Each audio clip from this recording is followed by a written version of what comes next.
નમસ્કાર નમસ્કાર નમસ્કાર વહાલા વિદ્યાર્થી મિત્રો, કેમ છો? મજામાં? હું છું દિવ્યેશ ઘાડિયા અને સ્વાગત કરું છું આપ સર્વનું આપની પોતાની યુટ્યુબ ચેનલ ઓશન જ્ઞાન લાઈવ. વહાલા વિદ્યાર્થી મિત્રો, તમારા માટે વિકાસ મૂલ્યાંકન લક્ષ્ય અસાઇનમેન્ટનું સંપૂર્ણ સોલ્યુશન તૈયાર છે. જી હા, ધોરણ 8 ની દ્વિતીય સત્રાંત પરીક્ષા નજીક આવી રહી છે.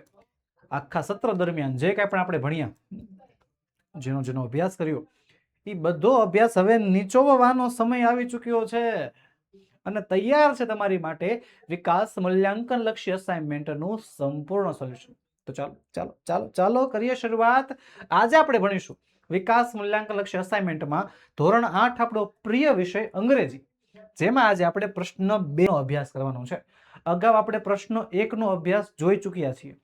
જો તમે તેના વિડીયોઝ નથી જોયા તો તેની લિંક નીચે વિડીયોના ડિસ્ક્રિપ્શન બોક્સમાંથી મળી જવાની છે, તો તેને જરૂરથી જોઈ આવજો. તો ચાલો શરૂ કરીએ. પ્રશ્ન નંબર 2 શું કહે છે? Read the following paragraph and answer the question. નીચેના પેરેગ્રાફ વાંચો અને પેરેગ્રાફના આધારે આપો સવાલોના જવાબ આપો. 10 ગુણનો પ્રશ્ન છે. હવે સર, પેરેગ્રાફ વાળા સવાલ જવાબ તો પહેલા પ્રશ્નમાં હતા. પહેલા પ્રશ્નમાં યુનિટ 1 થી 5 પેરેગ્રાફ વાળા સવાલ જવાબ હતા રેગ્યુલર, અને અહીંયા લેટ્સ રીડ મોર. જી હા, લેટ્સ રીડ મોર ના યુનિટના સવાલ જવાબો પેરેગ્રાફમાંથી પૂછાય છે. ઓલા 16 માર્ક્સ, આ 10 માર્ક્સ, ટોટલ 26 ગુણનું 26 માર્ક્સ, 26 ગુણનું માત્ર ને માત્ર આ પેરેગ્રાફમાંથી સવાલ જવાબ પૂછાવાના છે. યાદ રાખજો બધા હો. હાલો, પહેલું છે who did not want to leave the lake. કોને તળાવ છોડી નહોતું જવું અને શા માટે? તો ભાઈ lazy. Lazy did not want to leave the lake. લેઝીને તળાવ છોડી નહોતું જવું કારણ કે he lived here for a long time. એ ઘણા લાંબા સમયથી રહેતો હતો અને did not want to move, અને એને બહુ મૂવિંગ કરવું નહોતું. What were the fish called? આ ફિશના નામ શું હતા? The fish were called clever, lazy and stupid. Clever, lazy and stupid, આ ત્રણ નામ હતા. I have lived here for long. કોણ બોલ્યું? બોલનાર લેઝી છે. Who heard the people talking? કે કોણ આ લોકોની વાત સાંભળી જાય છે? સાંભળી જાય છે ક્લેવર. Who did not want to leave the lake? કે કોને તળાવ છોડીને નહોતું જવું? કોને નહોતું જવું? તો ભાઈ લેઝીને નહોતું જવું. આગળ વધીએ બીજા પેરેગ્રાફમાં. Who said goodbye to his friends? કે કોણે પોતાના મિત્રોને ગુડબાય કહી દીધું? તો કે હોશિયારે, ક્લેવરે. ક્લેવર said goodbye to his friends. What did the man do? માણસોએ શું કર્યું? ક્યાં કિયા? The man came with big nets. માણસો મોટી જાળ લઈને આવ્યા and caught all the fish, અને બધી માછલીઓ પકડી લીધી એક એક. What did the man do with lazy? આ માણસોએ લેઝી સાથે શું કર્યું? પકડીને માર્યો. હા. The man thought lazy was dead. માણસોને એવું લાગ્યું કે લેઝી જે છે મરી ગયો છે. So they took him out of the net. એટલે તેમણે નેટમાંથી બહાર કાઢ્યો and threw him on the sand. અને રેતી ઉપર એને ફેંકી દીધો. પકડીને માર્યો તો કોને? લેઝીને નહીં, સ્ટુપિડને. Who did not want to leave the lake? કે કોને તળાવ છોડીને નહોતું જવું? કોને? Lazy and stupid. લેઝી અને સ્ટુપિડને જે છે તળાવ છોડીને જવું હતું નહીં. Which word in the passage opposite of alive? એટલે કે alive શબ્દનો વિરુદ્ધાર્થી. alive એટલે કે જીવંત, તો જીવંતનું વિરુદ્ધાર્થી થઈ જાય છે dead. Did not want to leave the lake કોણ નહોતું? તો લેઝી અને stupid. When lazy was caught, જ્યારે લેઝી પકડાઈ ગયો, શું થયું? He lay very still. એ બહુ જ શાંત પડ્યો રહ્યો, હિલ્યો જ નહીં, જરાય હિલ્યો નહીં. એટલે કોઈને લાગે નહીં ને આમાં જીવતો છે એમ. ચાલો યુનિટ નંબર 2 માં આગળ વધીએ. What does મોટું complain of? મોટું શેની કમ્પ્લેન કરે છે? મોટું complains of a severe stomach ache. બહુ જ ભારે પેટના દુખાવાની ફરિયાદ કરે છે. What did મોટું eat last night? ગઈકાલે રાત્રે મોટુએ શું ખાધું હતું? તો મોટું eat 3 sandwiches last night. ગઈકાલે રાત્રે 3 સેન્ડવિચ ખાધી હતી. બોલો. What did mother prepare for the guest? મમ્મીએ મહેમાનો માટે શું બનાવ્યું હતું? Dosa. Yes, the mother prepared dosas for the guest. ત્યારબાદ which word in the passage means ask? ask એટલે શું થાય? તો થાય છે inquires. ત્યારબાદ for whom, કોના માટે? did mother prepare dosa? કોના માટે માતાએ ઢોસા બનાવ્યા હતા? કોના માટે? મહેમાનો માટે. ચલો આગળ વધીએ એની પહેલા વહાલા વિદ્યાર્થી મિત્રો, ધોરણ 8 ના વિદ્યાર્થી મિત્રોને મળવા જઈ રહી છે ધમાકેદાર જબરદસ્ત ઓફર. ધોરણ 8 સાથે ધોરણ 9 ફ્રી, એક સાથે એક ધોરણ ફ્રી. હે, સરખું સાંભળ્યું તમે? જો તમે અત્યારે ધોરણ 9 ની બ્રહ્માસ્ત્ર બેચમાં, જી હા આવતા વર્ષની એટલે કે તમારા માટે અતિશય ઉપયોગી એવી ધોરણ 9 ની બ્રહ્માસ્ત્ર બેચમાં તમે રજીસ્ટ્રેશન કરાવો છો, તો અત્યારે તમને ધોરણ 8 ની બધી ચિંતામાંથી મુક્ત કરી દેવામાં આવશે. તો ધોરણ 8 નું વિકાસ મૂલ્યાંકન લક્ષી અસાઇનમેન્ટનું સોલ્યુશન તદ્દન ફ્રી મળશે. બીજું, ધોરણ 8 ની દ્વિતીય સત્રાંત પરીક્ષાના પેપર અને એના સોલ્યુશન સાથે જે છે તમને ફ્રીમાં આપવામાં આવશે. સાથે સાથે ધોરણ 8 ના દ્વિતીય સત્રાંત પરીક્ષાના અસાઇનમેન્ટના સોલ્યુશન પણ બિલકુલ ફ્રી મળશે, જે અમારા દ્વારા તૈયાર કરવામાં આવ્યા છે. મોસ્ટ આઈમ્પી વસ્તુ. હવે ધોરણ 9 માં શું શું મળશે? ધોરણ 9 માં બધો જ અભ્યાસક્રમ, સંપૂર્ણ અભ્યાસક્રમ, એ પણ લાઈવ ભણાશે. હે સરખું સાચું સાંભળ્યું તમે. ધોરણ 9 નો બધો જ અભ્યાસક્રમ આપણે ભણવાના છીએ, એ પણ લાઈવ. જેમ તમે સ્કૂલમાં કે કોચિંગમાં ભણો છો ને, એની જેમ આપણે લાઈવ ભણવા જઈ રહ્યા છીએ. અને લાઈવ લેક્ચર્સ પછીથી રેકોર્ડેડ સ્વરૂપમાં પણ અવેલેબલ રહેવાના છે. રેકોર્ડેડ ફોર્મેટમાં પણ તમને મળવાના છે. સાથે સાથે ધોરણ 9 ના બધા વિષયના સ્વાધ્યાયના સોલ્યુશન મળશે. ધોરણ 9 માટે નેવિગેટર, લાઈવ ચેટ બોક્સ અને આઈએમપી બેચ પણ તૈયાર છે. આ બધી વસ્તુ, બીજું ઘણું બધું, બોલો હજી તો ઘણું બધું વસ્તુ આમાં લખાણી નથી, લખવાની બાકી રહી ગઈ છે. તો હવે વિલંબ ના કરો, હવે મૂંઝાવાનું કરો બંધ. આવી જાવ આપણી બ્રહ્માસ્ત્ર બેચમાં. વધુ માહિતી માટે આપણો મોબાઈલ નંબર 7046222254 પર તમે કોન્ટેક્ટ કરી શકો છો. કે સર વિગતો ક્યાંથી મેળવવી, સર શું શું મળશે, બીજું અમને જણાવો. બધી બાબતો તમને આપણા વિડીયોમાં અવેલેબલ છે, આપણા મોબાઈલ નંબર ઉપર અવેલેબલ છે. અત્યારે જ કોન્ટેક્ટ કરો, અત્યારે જ સંપર્ક કરો. ચલો વધીએ આગળ. હવે let's read more. Unit number 3. What is dangerous, કે શું ખતરનાક છે? તો dirty air, land and water are dangerous. જો બેઠો જવાબ છે ને. હા. વોટ કિલ્સ પ્લાન્ટ્સ, શેનાથી જે છે છોડ મરી જાય છે? તો ડર્ટી વોટર કિલ્સ પ્લાન્ટ્સ, ગંદા પાણીથી છોડ મરી જાય છે. ખાલી જગ્યા ઇઝ હાર્ડ ટુ બ્રીથ, શ્વાસ લેવામાં તકલીફ, તો શું આવે છે? ડર્ટી એર, ગંદી હવા. ડર્ટી વોટર, તો એનાથી છોડવાઓ મરી જાય. હે ચાલો આગળ વધીએ બીજા પેરેગ્રાફમાં. વોટ ઇઝ નોટ ઇઝી, કે શું ઇઝી નથી? પહેલી જ લાઈન સાહેબ, controlling pollution is not easy. પોલ્યુશનને કંટ્રોલ કરવું એ સરળ નથી, ઇઝી નથી. Name the cleaner forms of energy, ઉર્જાના જે સ્વચ્છ સ્ત્રોત હોય એના નામ લખો.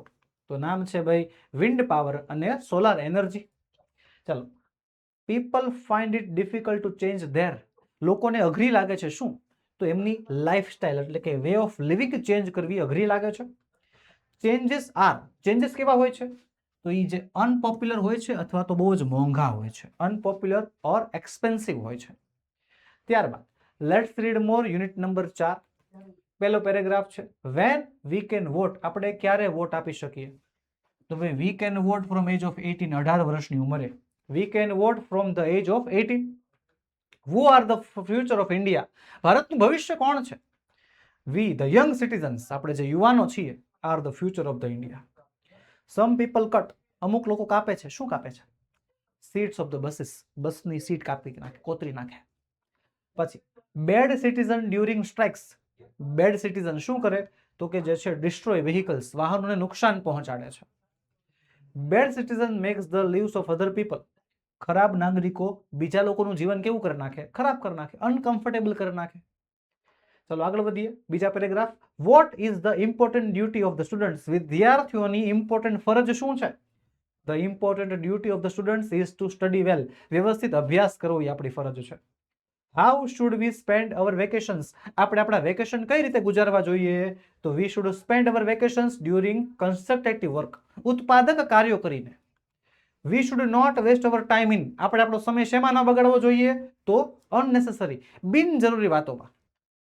We should help all the in work family members, આપણે આપણા બધા પરિવારના સભ્યોને જે છે એના કામમાં મદદ કરવી જોઈએ. We should spend our vacations doing, આપણે આપણું વેકેશન શેમાં વાપરવું જોઈએ? તો કે કન્સ્ટ્રક્ટિવ વર્કમાં, કન્સ્ટ્રક્શન એટલે કે કઈ ઉત્પાદક કાર્યોમાં જે છે વાપરવું જોઈએ. ચાલો unit number 5. Vote did the stranger ask Aladdin to bring from the કેવ, કે અજાણ્યા માણસે અલાદીનને શું કહ્યું કેવમાંથી, ગુફામાંથી લાવવા માટે? શું કહ્યું? The stranger asked Aladdin to bring an old lamp from the cave, એક જૂનો ચિરાગ લાવવાનું કહ્યું હતું. ત્યારબાદ where did the stranger take him, કે પેલો અજાણ્યો માણસ એને ક્યાં લઈ જાય છે? The stranger took him to the cave, એને ગુફામાં લઈ જાય છે. Who appeared before Aladdin, Aladdin સામે કોણ પ્રકટ થયું? કોણ? A genie. A genie appeared before Aladdin. What did the સ્કોરકરર do, જાદુગરે શું કર્યું? The sorcerer blocked the opening and order for the lamp, એને ગુફાનો દરવાજો જે છે, ઓપનિંગ જે છે બંધ કરી દીધું અને લેમ્પ માટે ઓર્ડર કર્યો કે હા ભાઈ લેમ્પ લાવવા દે, લેમ્પ આવવા દે, ચાલ. What did Aladdin wear to his finger, અલાદીને પોતાની આંગળી ઉપર શું પહેર્યું? તો ભાઈ એક સ્કોરકરસ રિંગ, જાદુગરની વીંટી પહેરી. વોટ વોઝ અલાદીન્સ વિશ, અલાદીનની શું ઈચ્છા હતી? I want to go to have, એને ઘરે જવું હતું. The stranger took Aladdin to, પેલો અજાણો માણસ અલાદીનને ક્યાં લઈ જાય છે? લઈ જાય છે ગુફામાં, કેવમાં લઈ જાય છે. અલાદીન વોઝ બોર્ન ઇન, અલાદીનનો જન્મ થયો તો ક્યાં? તમારી વારી, હાલો ફટાફટ કમેન્ટ બોક્સમાં તમારે જણાવવાનું ક્યાં જન્મ થયો હતો. Asia, Arabia, America, sorry Armenia અને આર્જેન્ટિના. શું આવશે?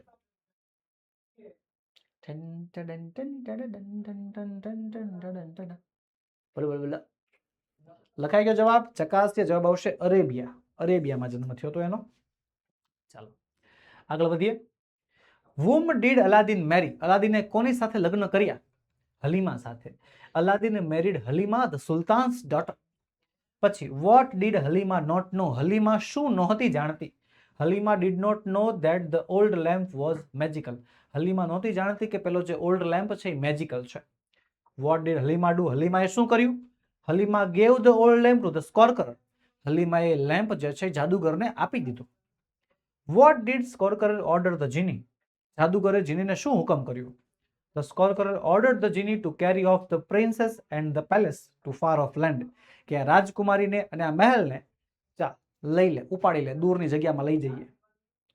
The scorecrer ordered the genie to carry off far off land, તો કોને કોને? princess and the palace. The scorecrer was disguised as, સ્કોરકરરે વેશ પલટો કરીને શું બન્યો? એ પેડલર બની ગયો, ફેરિયાવાળો. What was the Aladdin's order to the genie, અલાદીને જીનીને શું હુકમ આપ્યો? હુકમ આપ્યો take me to my wife at once, મને મારી પત્ની પાસે લઈ જા તરત જ. ચલો આગળ વધીએ એની પહેલા ધોરણ 9 ના વિદ્યાર્થીઓ, જી હા બ્રહ્માસ્ત્ર બેચ 2027 ના એટલે કે ભવિષ્યના 9મા ધોરણના વિદ્યાર્થીઓ મિત્રો, તમારા માટે ખાસ ઓફર છે. માધ્યમિકમાં પ્રવેશવા જઈ રહ્યા છો. જી હા, પ્રાથમિક ધોરણ તમારું પૂર્ણ થાય છે અને હવે માધ્યમિકમાં પ્રવેશવા જઈ રહ્યા છો. તો માધ્યમિકમાં જો તમારે જે છે દરેકે દરેક વિષયનું સંપૂર્ણ જ્ઞાન જોતું હોય, સંપૂર્ણ સમજૂતી સાથે સોલ્યુશન જોતું હોય, તો એ સોલ્યુશન તમને આપણી પાસેથી મળી શકે છે. આવી જબરજસ્ત પીપીટી પ્રેઝન્ટેશન સાથે બધાય લેક્ચર લાઈવ રહેવાના છે. એ લાઈવ લેક્ચર્સ રેકોર્ડેડ સ્વરૂપમાં પણ અવેલેબલ હશે. યુનિટ ટેસ્ટ લેવાશે તમારી એક્ઝામ માટે. ધોરણ 9ના બધા વિષયના સ્વાધ્યાયના સોલ્યુશન મળશે, સંપૂર્ણ અભ્યાસક્રમ ભણાવાશે, નેવિગેટર મળશે, લાઈવ ચેટ બોક્સ મળશે અને આઈએમપી બેચમાં જોડાવાનો મોકો મળશે. આ બધી વસ્તુ 9મા ધોરણના વિદ્યાર્થીઓને એની બ્રહ્માસ્ત્ર બેચમાં મળવાની છે. અને જો તમે બ્રહ્માસ્ત્ર બેચમાં અત્યારે પ્રી રજિસ્ટ્રેશન કરાવો છો તો તમને ધોરણ 8ના ટેન્શનમાંથી પણ અમારે તમને સાવ મુક્ત કરી જ દેવા છે. જી હા, ધોરણ 8ના દ્વિતીય સત્રાંત પરીક્ષાના પેપર મળશે સોલ્યુશન સાથે, ધોરણ 8ની દ્વિતીય સત્રાંત પરીક્ષાના અસાઇનમેન્ટ મળશે એ પણ સોલ્યુશન સાથે, ધોરણ 8નું વિકાસ મૂલ્યાંકન લક્ષ્ય અસાઇનમેન્ટ સંપૂર્ણ સોલ્યુશન સાથે જે છે તમને ફ્રી મળવાનું છે. તો હવે શેની મૂંઝવણ? હવે શેની મૂંઝવણ? આવી જાઓ, જોડાઈ જાઓ, આવી જાઓ, જોડાઈ જાઓ આપણી બ્રહ્માસ્ત્ર બેચમાં. વધુ માહિતી માટે આપણો મોબાઈલ નંબર 7046222254 પર તમે કોન્ટેક્ટ કરી શકો છો. ચાલો વધીએ આગળ. To be, write the following statements are true or false, નીચેના વાક્યો સાચા છે કે ખોટા તે જણાવો. ચાલો જણાવીએ. ચાલો. ધ સાધુ હેડ મેની ફોલોવર્સ, સાધુને ઘણા ફોલોવર્સ હતા. સાચી વાત છે. ગુડ સાધુ always accept money for the service, કે સારા સાધુ હંમેશા પૈસા સ્વીકારે, પોતાની સેવાના સ્વીકારે, કોઈ દી નહીં, ફોલ્સ આવે. The king cared for his people, રાજા એના લોકોનું ધ્યાન રાખતો. હા. સાધુ હેડ મેજિકલ બિયર્ડ, સાધુને જાદુઈ દાઢી હતી. નહીં, false. The king trusted Tenali Raman, કે રાજાને તેનાલી રામ ઉપર વિશ્વાસ હતો. તો હા હતો. તેનાલી રામ હેડ નો રિસ્પેક્ટ ફોર ધ ફેક સાધુ, તેનાલી રામમાં જે છે પેલા ફેક સાધુ માટે કોઈ પણ પ્રકારની રિસ્પેક્ટ નહોતી. સાચું છે. Kaziranga is famous for Lions, Kaziranga સિંહો માટે પ્રખ્યાત છે. ખોટું. કાઝીરંગા તો એક શીંગી ગેંડા માટે પ્રખ્યાત છે. ધ એલિફન્ટ વોઝ એંગ્રી, હાથી ગુસ્સે હતો. હતો ભાઈ, હતો. True. Assam gets less rain, આસામમાં ઓછો વરસાદ પડે છે, વધુ પડે છે. Gir forest is famous for lions, Gir forest સિંહો માટે પ્રખ્યાત છે. હા. Amit took out big brown paper bag, અમિતે મોટી બ્રાઉન કલરની પેપર બેગ બહાર કાઢી. તો યસ, અમિત નહોતી કાઢી, ભૂપેને કાઢી હતી ભાઈ. યાદ કરો સ્ટોરીને. અમિત મજા લેતો હતો, અમિત ગુજરાતનો હતો અને ભૂપેન આસામનો હતો. અમિતને મજા આવતી હતી, ભૂપેનને બીક લાગતી હતી. બ્રાઉન કલરની પેપર બેગ અમિતના ખીચામાં નહીં, ભૂપેનના ખીચામાં હતી. યાદ કરજો. હાલો, Bhupen was not afraid of the elephant, ભૂપેનને હાથીથી બીક નહોતી લાગતી. અરે એને જ લાગતી હતી ભાઈ, ફોલ્સ આવે. Amit and Bhupen were walking along Brahmaputra river, Amit અને ભૂપેન બ્રહ્મપુત્ર નદીના કિનારે કિનારે ટક ટક કરતા કરતા ચાલતા હતા. તો હા. અમિત lives in આસામ, અમિત આસામમાં રહે છે? નહીં, અમિત રહે છે ક્યાં? ગુજરાતમાં. ચાલો, યુનિટ નંબર 5 છે Raghav has saved some pocket money, રાઘવે અમુક પૈસા બચાવ્યા છે. ફોલ્સ. ધનુષે બચાવ્યા છે. Dhanush wants to account to be opened, કે ધનુષને એકાઉન્ટ ખોલાવવું છે બેંકમાં, કારણ કે એના પપ્પાએ એને કહ્યું છે. હે, એને પૈસા બચાવ્યા છે ભાઈ એટલે. O positive is a blood group. તો હા. The competition is about singing, કે આ કોમ્પિટિશન સિંગિંગનું છે, ડ્રોઈંગનું છે. The competition is organized by young world, young world જે છે કોમ્પિટિશનનું આયોજન કર્યું છે. તો સાચું છે, ટ્રુ આવશે. Manubhai is the good cook, મનુભાઈ સારા રસોઈયા છે. મનુભાઈ ઇઝ રાઘવ્સ અંકલ, મનુભાઈ રાઘવના કાકા છે. રાઘવના નથી, ધનુષના કાકા છે. Dhanush is uncle will help them to open an account, ધનુષના કાકા તેમની મદદ કરશે એકાઉન્ટ ખોલવામાં. હા, કરશે. ચલો, હવે વહાલા વિદ્યાર્થી મિત્રો, આપણે તમારા માટે એક સરસ મજાનું વોટ્સએપ ગ્રુપ બનાવ્યું છે. એ વોટ્સએપ ગ્રુપમાં તમારા ધોરણની બધી માહિતી જે છે તમને અપડેટ કરવામાં આવે છે દરરોજ ને દરરોજ. કાંઈ નવી પીડીએફ હોય, કાંઈ નવી પીપીટી હોય, કોઈ નવા લાઈવ સેશન લઈ જવાના હોય છે, તો એ બધી વસ્તુ જે છે અમે તમારા માટે જે છે તૈયાર કરીએ છીએ. તો આવી જાઓ, આવી જ જાઓ. સ્વાગત છે આપ સર્વનું આપની પોતાની યુટ્યુબ ચેનલની એક વોટ્સએપ લિંકમાં, જેનાથી તમને બધી લિંક એડવાન્સમાં મળી જાય, બધી માહિતી પહેલા મળી જાય. આવી જાઓ, સ્વાગત છે, ખરેખર સ્વાગત છે. રેડી? તો ચાલો વહાલા વિદ્યાર્થી મિત્રો, આપણા વોટ્સએપ ગ્રુપમાં જોડાઈ જવાનું છે. વોટ્સએપ ગ્રુપમાં જોડાવાની લિંક નીચે વિડીયોના ડિસ્ક્રિપ્શન બોક્સમાં તમને આપેલી છે. રેડી? ને બસ વહાલા વિદ્યાર્થી મિત્રો, આજના વિડીયોમાં એટલું જ. આજે આપણે ભણ્યા વિકાસ મૂલ્યાંકન લક્ષી અસાઇનમેન્ટનો પ્રશ્ન ક્રમાંક 2. મળીશું આવતા વિડીયોમાં, જેમાં આપણે પ્રશ્ન ક્રમાંક 3 નું સંપૂર્ણ સોલ્યુશન લઈને હાજર થશું. વિડીયો ગમ્યો હોય તો લાઈક કરો, તમારા મિત્રોમાં શેર કરો અને ચેનલમાં નવા હો તો સબસ્ક્રાઇબ કરો. તો ચાલો મળીએ. જય હિન્દ, જય ભારત. વિડીયોને લાઈક કરવાનું ભૂલશો નહીં. હા, ચેનલમાં નથી જોડાના તો સબસ્ક્રાઇબ કરવાનું પણ ભૂલાય નહીં. Bye bye.